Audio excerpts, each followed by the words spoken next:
Hello, everybody. That was a false start because I can't see in this helmet.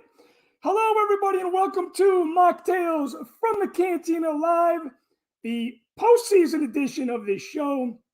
We only have one more show after tonight. Cantina Live, the postseason edition of this show. So I am one more show after tonight. I am getting a little, we are having technical difficulties already. So I am, okay, you know what we gotta do? We're having technical difficulties. Everybody's got to mute. Everybody's got to mute. I got a couple guests on tonight. Okay, you know what we gotta do? We're having technical difficulties.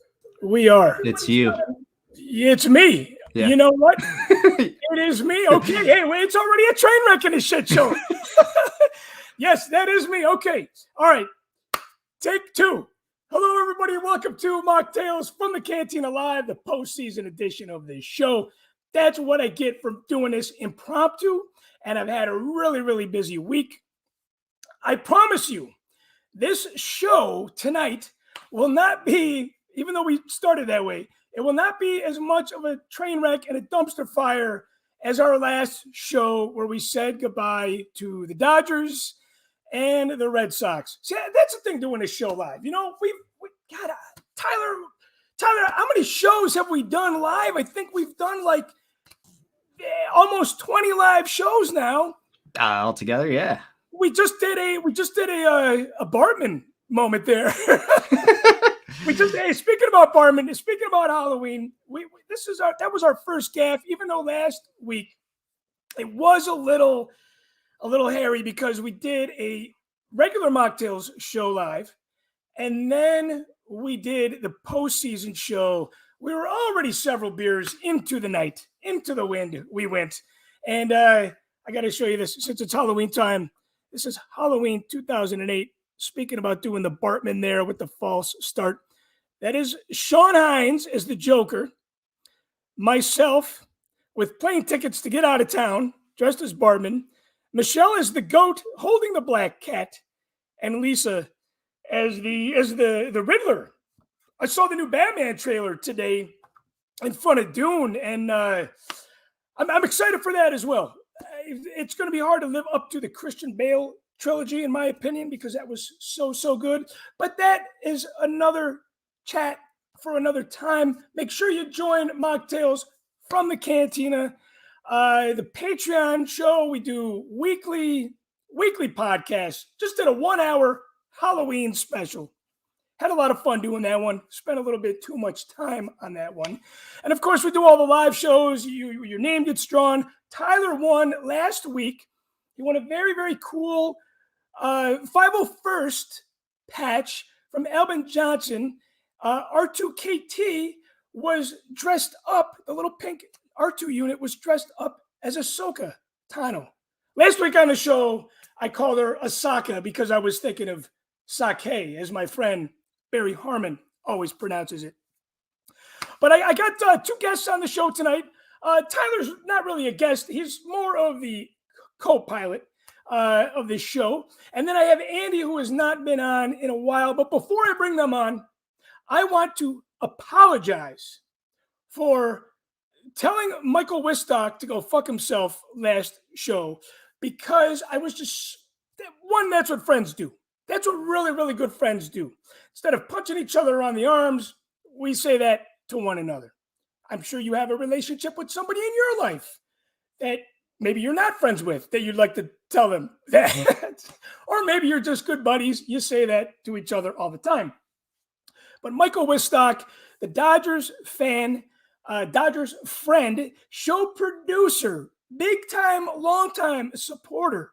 He's so busy. Not only does he not have time to watch the show that he's producing, but he doesn't even have time to be on the show. But he did say some really cool things that Tyler is going to share with us. Tyler did a little bit of the graphics on this. He did the homework on it. You know, we're part of a postseason baseball chat group. And Wistock says, you know what? I got to make that. Can I get that full screen by chance? Full screen by chance. Let's see here. Full screen layout. We're working on this.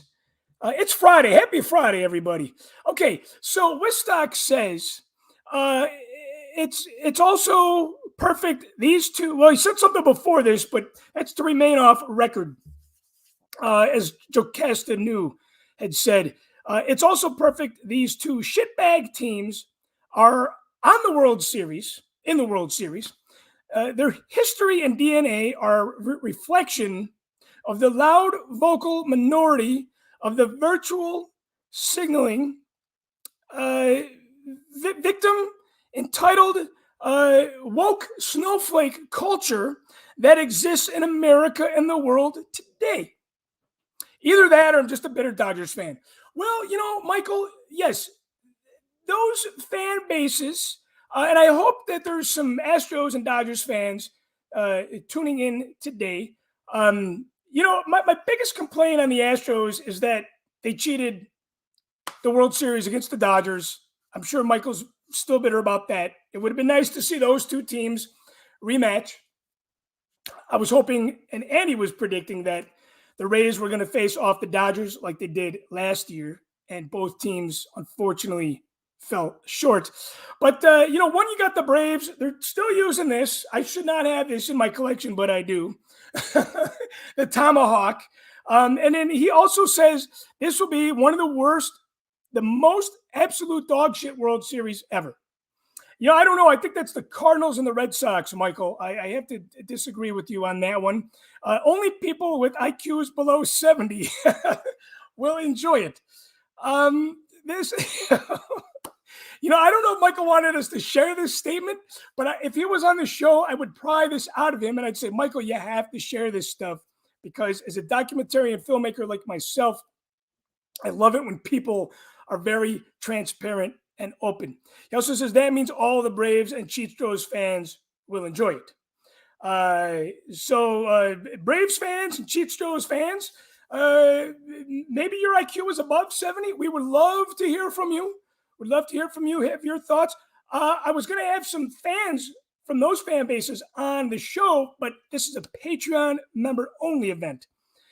This will teach me not to get on at least once with you guys. Chris is awesome for still having some faith in me. Yes, I did have a lot of faith in the Dodgers. I did have a lot of faith in the Dodgers. But I do have this in my collection. My problem with the Braves is that they're doing the Native American Indian thing when they should not be. The Indians changed their name. Take that for a grain of salt or however you wish. And you know, we're getting close to November. November celebrates the month of genocide, what the Pilgrims did to the Indians. If the Indians had to change their name, the Braves can no longer use the chomp. They can no longer use the chomp. The thing I don't like about the Astros, however, I think it shows that we can get away with cheating and that punishment for cheating is not as big as it should be. By any means, like I said, MLB treats the fans well, but they handled that situation so poorly, in my opinion. I do want to talk about, though, with Tyler and Andy about what they see in this World Series, if you guys are watching it, and who do you think's going to win it all? And do you like one of these opponents? Do you like one of these opponents, or have you completely given up, Andy? I haven't given up. It's I saw game one, most of it. Game two, I really didn't pay attention to it because I was working. But it's two teams that are pretty much mirror each other. They're just solid teams. They play good defense. They get timely hitting. I think the Braves have a little bit better pitching, but the Astros bullpen is hell of a bullpen. They bailed them out of that last series, and that's what turned the tide for them. But it's two even teams. It's going to be hard to predict who comes out of this one. I definitely think it's going to go 7. Yeah, you said that it was going to go 7. Now, your predictions at the beginning of the postseason were spot on, and you kind of fell apart at the end. And that's the thing about the postseason; it's so hard to predict. Mhm. I thought the Red Sox were going to the World Series, personally. It looked like it for a little bit, yeah. For a little bit, and then they went from super hot to super ice cold. It still amazes me that people go on MLB.com, choose the bracket, and some people hit them all. I can't believe that. How your predictions in your head? Do you think you're 50-50, or do you think you're more like 70? You lost 70% of them, and you're around 30. Probably around 30. I mean, it's so hard. Like you said, it's so hard to predict who's going to come out, who's going to get hot at the right second. Like you said, the Red Sox looked like they were on fire, and then all of a sudden just went downhill. It's hard, man. It's the playoffs. It's a hard thing to predict in every sport because you just never know. Too, I mean, it's like I tell you, baseball makes no sense. Right. The Red Sox were one of those. They were on fire, and then all of a sudden fell apart. Just from one day to the next, just fell apart. How do you explain that in any other sport but baseball? It's just so hard. It's day and night. It's so hard to just keep that high intensity for so long. It's a long season. It's mentally draining. I know you talked about how hard the postseason is, and every time I hear about how difficult playoffs are, it's hard for me not to think about how hard the Stanley Cup is. And I know you're a Panthers fan. This is a baseball show, but I need to just mention briefly that it was in the news this morning that Joe Quenneville, the former coach of the dynasty-run Blackhawks, had resigned from this sexual abuse scandal, if you will. And I was talking to my business partner, who I make the documentaries with, Ian. He's a huge hockey fan. His kid's been playing hockey since he was like 5 years old. And he was very, very upset about it. And his point was, I asked him, I said, do you think what happened with the Blackhawks, pretty much the minor leaguer was sexually abused by the video playback guy. I think it was a video playback guy. And they kept it under wraps. And he said, it doesn't taint it, but he goes, I think it's bullshit that somebody's safety came below a championship. And the thing is that Ian's observation was, and his research on it, because he wanted to know, he's a hardcore Blackhawks fan. He wanted to know, why they didn't talk about it then and why they're talking about it now.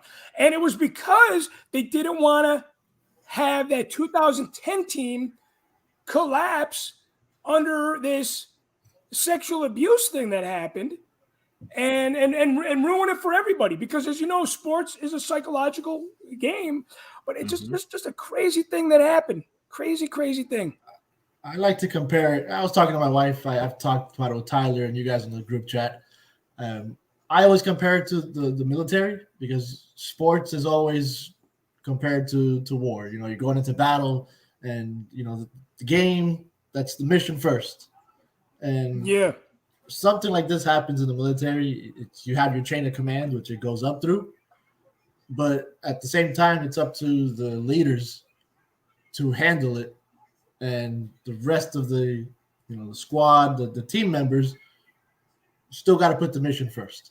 Yeah, sure. Still got to get the mission done and leave it up to your leaders to make that disciplinary and investigate it. And you guys know my background, so I want to know why there was no police investigation into this. That's ultimately what's going to separate whether it was or wasn't. And sure. It's very frustrating, but unfortunately, somebody has to bite the dust, and it was them.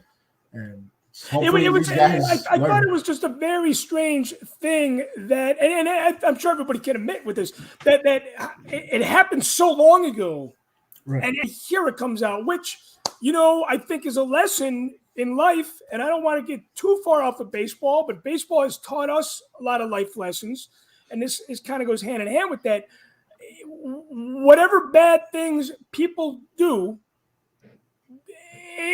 eventually catch up with them. Eventually, you can't just do a bad act and sweep it under the rug and forget about it. Well, one, you got to go to sleep at night, and two, it's going to come out. There's so much stuff that has come out in the news, and it's happened in baseball. It's happened in every sport. But it just happened in football with John Gruden. Something that happened almost, I think it was 20 plus years ago. I think it was, and he just got fired for that. 20 plus years, His name removed from the Ring of Honor in Tampa. It's just stripped him of everything. It's unbelievable. It is. Going back to the World Series, the game one I thought was great because Soler was the first major leaguer to lead off with the home run, if I'm not mistaken. Cuban too. Yeah. No, but not just Cuban, but first Cuban player, but also the first player in the World Series to ever lead off with the home run. And I know you have the Cuban blood in you, so we made you proud first and foremost.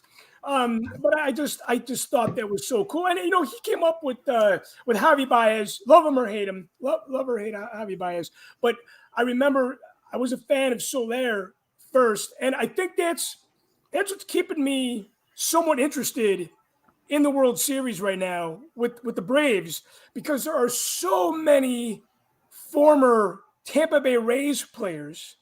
And then you got Soler, who was brought up through the Cubby minor league system towards, before he broke into the bigs. Do you guys have a dog in the fight, or do you have a dog that you're looking at that you want to win in the fight?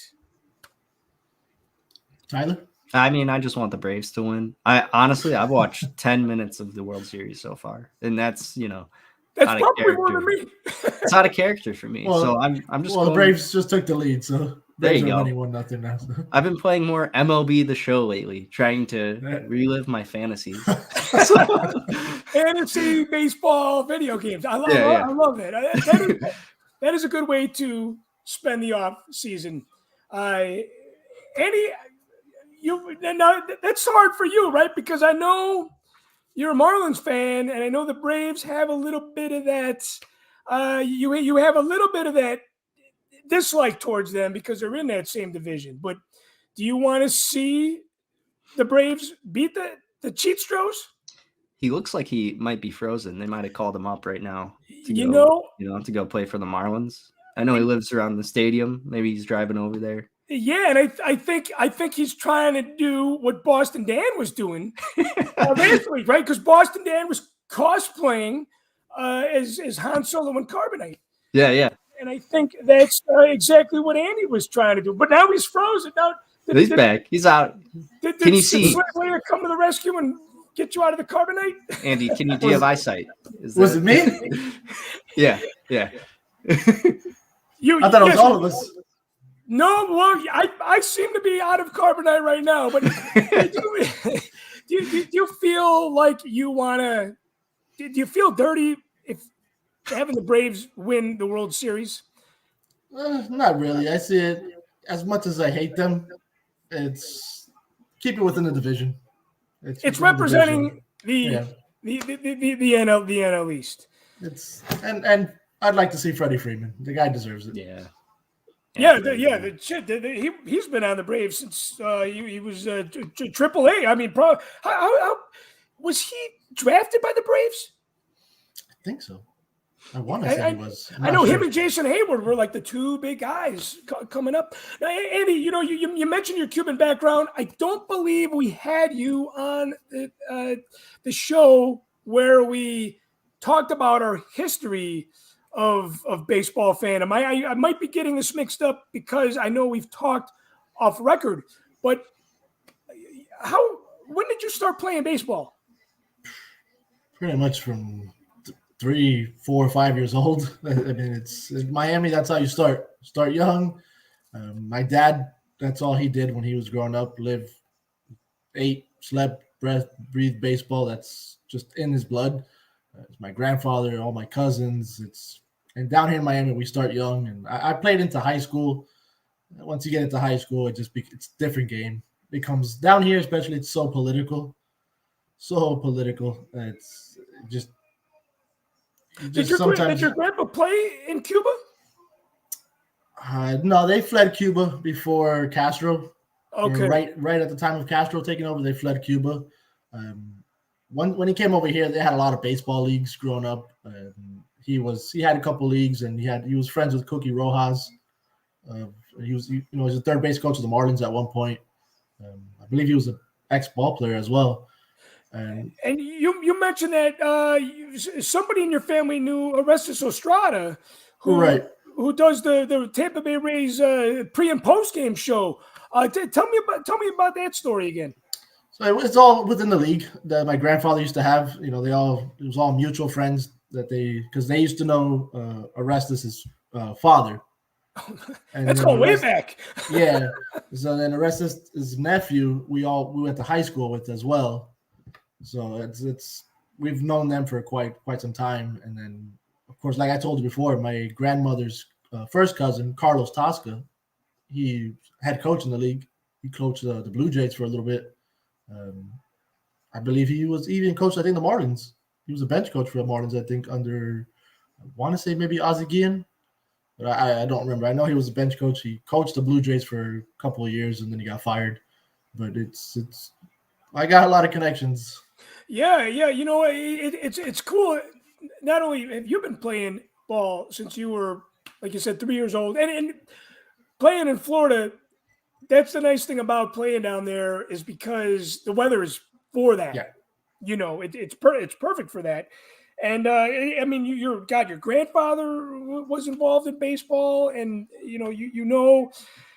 it's a very, very small world. That these coaches that were in the major leagues, these players that were in the major leagues, all kind of connected to your family in one way or another. So aside from baseball, you do hockey.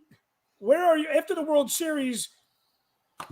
Where are you going to go with your sports fandom? Are you just going to stick with hockey, or do you jump down to football? Unfortunately, I am a Dolphins fan. That's not going too well. I watch them every Sunday, but my passion is hockey. It's funny too because you had said, unfortunately, I'm a Marlins fan. Unfortunately, I'm a Dolphins fan. That's how South Florida starts. We're becoming the Chicago fans. There's always next year. That's been our motto for quite some time now.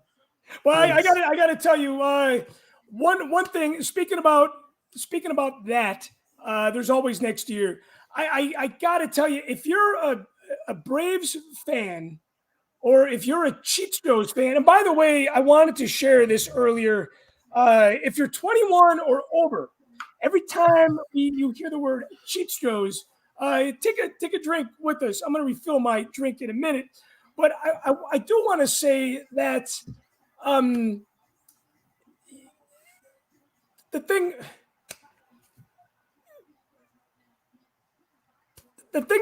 about the game is it's draining. It's a long journey. It's hard to believe that these two teams are in it. And my thought is that because it's such a long journey, the Braves and the Astros, the Cheetos, have made it to the World Series. You guys need to be there. If you're fans of these teams, you need to be there. The Atlanta Braves, last time they were in the World Series, the Phantom Menace was still in the movie theater.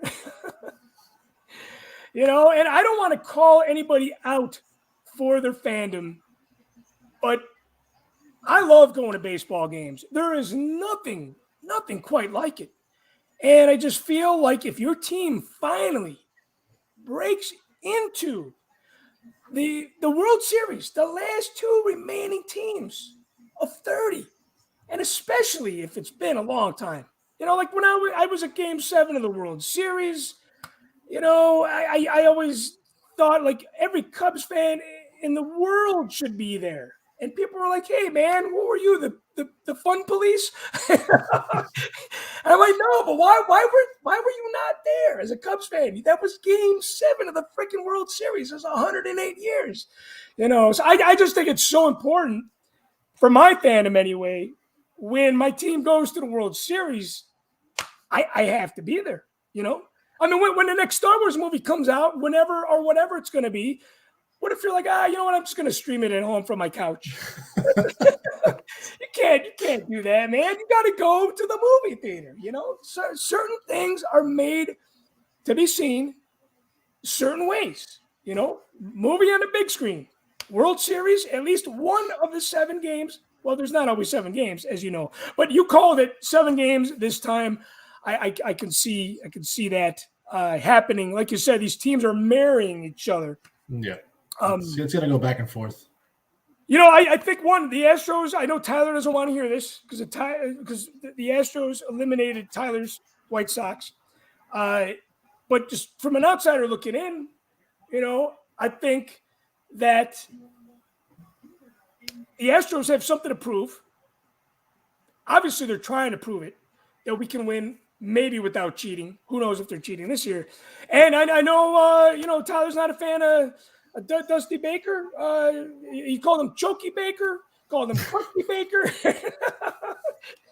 But I tell you, man, Dusty Baker has not won as a manager the World Series. So the Braves got something to prove too. I mean, the Dodgers. They finally got over the hump. They beat the Dodgers and they got in there. And Freddie Freeman is hired by a lot of teams too. Freddie Freeman is hungry. That team is hungry, and they got a lot of good players. Probably for me, one of the most underrated third basemen in the whole in MLB, in Austin Riley. That kid is pretty damn good. You know what? I have not watched him as much as I should have. So are you watching? You're watching hockey now, or are you watching baseball? Are you watching both? I got both. I got the Panthers in overtime right now, and I got the baseball game going on here. So what's the score of the game right now? The Braves are up 1-0 in the bottom of the third. They got runners on. Actually, they got bases loaded, 2 outs. Braves are up, 2 outs. Still the third inning. Still a lot of ball to go. Tyler, I got a question to ask you now. Yeah. Do you put money on the Red Sox? Did you put any money on this game? Not this game. I put money on game 1 though, and I made like $20, but but you won. Yeah. You put money on the Braves. You won. Now you think you're going to bet on game 7?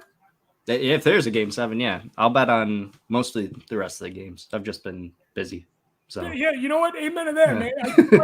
That's why I have not gotten a chance to watch the games like I wanted to, because I feel like after the baseball postseason hangover has kind of come full circle now, I'm starting to get back into the daily grind of life. And you start you move on, you move on. I've been buying so much Rays memorabilia to heal my wound from this year. It's like I went to the toy show last week, bought a bunch of stuff. I bought some authentic stuff from the Rays website just the other day, and I'm hanging. Well, Tyler, you were here last weekend, man, and you guys thought the baseball room was cool. Yeah, baseball room is coming together, man. I wish you could stream from there, but internet's just not working. I streamed from there one time, and I just had a little bit of a bad experience. I next season I'm going to get maybe a little bit better, internet connection. I love to get one of those Wi-Fi extenders. It should. I should do that. Yeah, it's funny. My wife bought me a Wi-Fi extender for Christmas a couple years ago, and I'm like, what do I need this for? So I returned it. I returned it. And I'm like, well, why did I return it? All right, now I can breathe easy. Panthers won. Eight in a row. One thing that I've always wanted to do, because it is Halloween. And then not usually, but once in a while, I'll carve a logo of the team that's in the postseason. One thing I thought would be really cool to do is to, people got the tombstones in the yard. Mm-hmm. I thought it would be so cool when the postseason starts, you add the team's tombstone to your yard.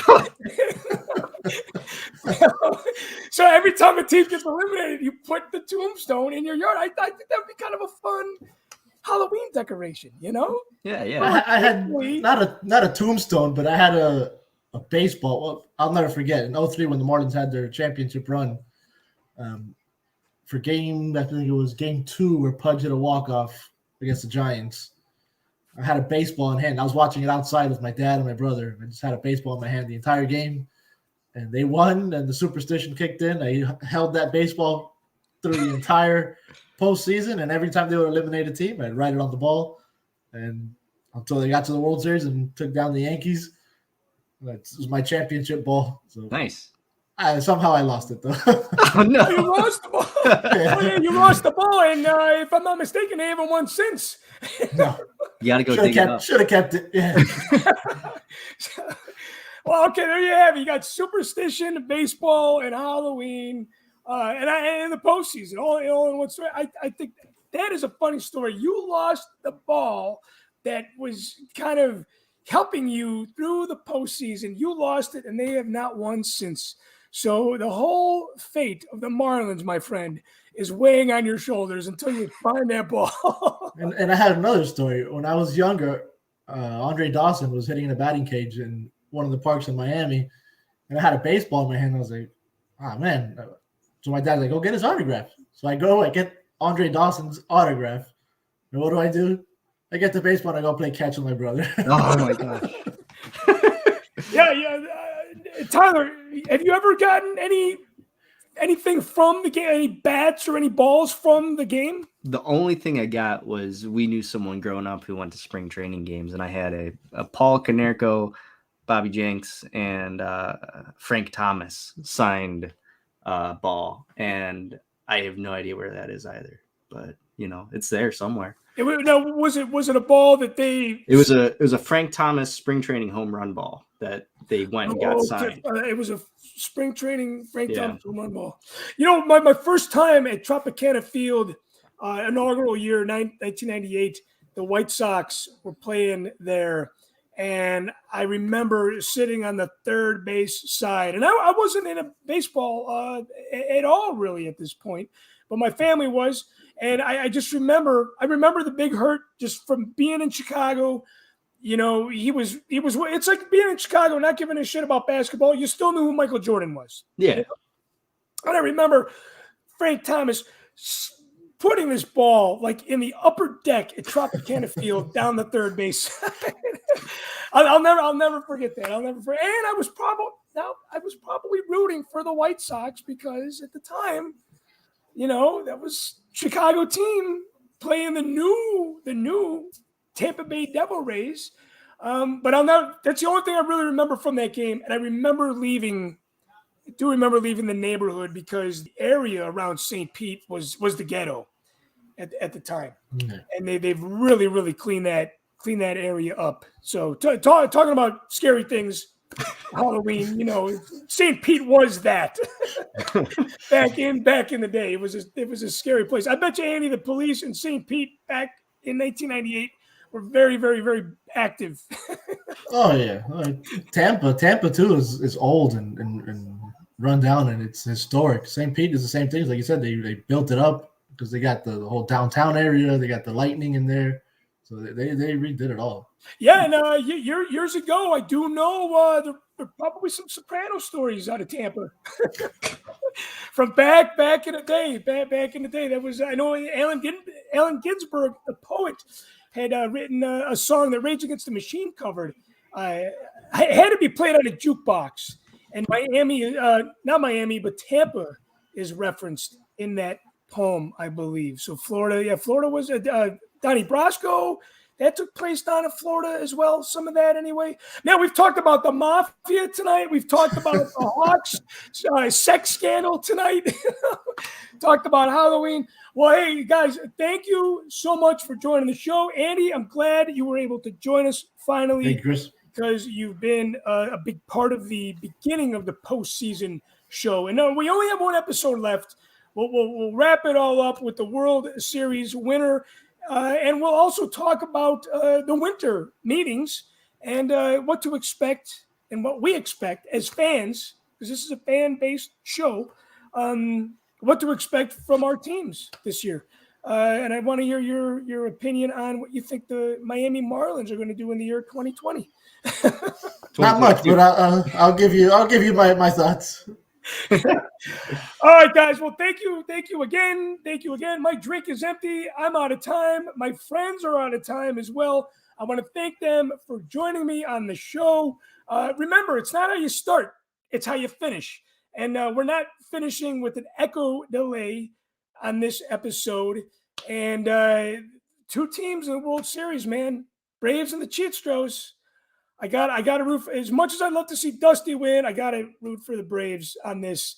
And I think if the Braves win this, I think you will see some kind of hammer down on this team, and they're chanting and chopping, because I think it's going to put a spotlight on a World Series winner, and they're going to probably be, they're going to be re-recognized, I guess, from what they're doing, because it's a national televised game. World Series is a big, big deal. But at any rate, make sure to join Machtails from the Cantina on Patreon. Please, please, please, you will not be disappointed. I want to thank all my Patreon members, not only tonight, but on the last 8 shows. This is the 9th show that we've done. 1 more baseball show left. Remember, like and subscribe on YouTube, and we have a plethora of content that's available for free to you guys. So, hey guys, have a happy Halloween. Have a great weekend, and we will catch you guys next time on Mocktails from the Cantina. I won't do it, but I'll show it. Go Braves. So long, everybody.